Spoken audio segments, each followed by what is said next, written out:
संपूर्ण देशासह कोपरगाव शहरातही ईद उल फितरचा सण मोठ्या उत्साहात आणि धार्मिक वातावरणात साजरा करण्यात आला।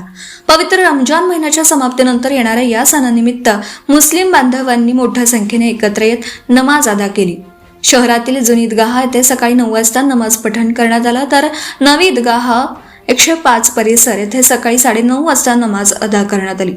नमाजानंतर मुस्लिम बांधवांनी एकमेकांना गळा भेट देत ईद मुबारकच्या शुभेच्छा दिल्या। यावेळी परिसरात आनंद, उत्साह आणि बंधुभावाचं वातावरण निर्माण झालं होतं। या प्रसंगी मुस्लिम समाजाच्या वतीने विविध ठिकाणी सेवाभावी उपक्रमांचं आयोजन करण्यात आलं होतं। लहान मुलांपासून ते ज्येष्ठ नागरिकांपर्यंत सर्वांनी या सणाचा आनंद लुटला। दरम्यान मुस्लिम बांधवांना शुभेच्छा देण्यासाठी युवानेते विवेक कोल्हे यांच्यासह भारतीय जनता पार्टीचे सर्व नगरसेवक उपस्थित होते। तसेच राष्ट्रवादी काँग्रेस पार्टी अजित पवार गटचे नगरसेवकही उपस्थित राहून त्यांनी मुस्लिम बांधवांशी संवाद साधत ईदच्या शुभेच्छा दिल्या। यावेळी कायदा व सुव्यवस्था अबाधित राहावी यासाठी कोपरगाव शहर पोलीस ठाण्याचे पोलीस निरीक्षक रामकृष्ण कुंभार यांच्यासह पोलीस अधिकारी व कर्मचारी उपस्थित होते। त्यांनी देखील मुस्लिम बांधवांना ईदच्या शुभेच्छा दिल्या। सामाजिक ऐक्य, शांतता आणि परस्पर बंधुभाव बळकट करणारा हा सण कोपरगाव शहरात अत्यंत उत्साहपूर्ण आणि आनंदी वातावरणात पार पडला।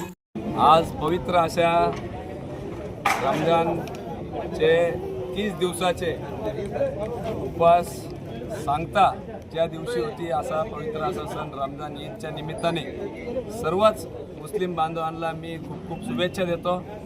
अंतःकरण शुद्ध करण्याचा हा महिना असतो, विचारांची शुद्धीचा हा महिना असतो आणि अतिशय महत्त्वाचा समजला झालेला हा महिना, ज्यामध्ये फार बाळ रोजेदारांपासून ते ज्येष्ठांपर्यंत सगळेच उपवास या ठिकाणी 30 दिवस करतात।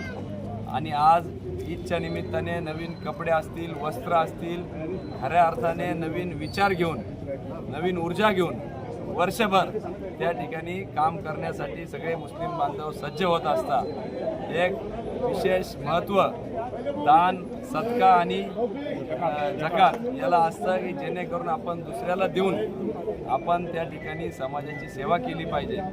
अशा या रमजान ईद निमित्ताने मी सगळ्यांनाच या निमित्ताने खूप खूप शुभेच्छा देतो आणि थांबतो। धन्यवाद। सम्राट न्यूजसाठी संपादक अजय विघे, कोपरगाव।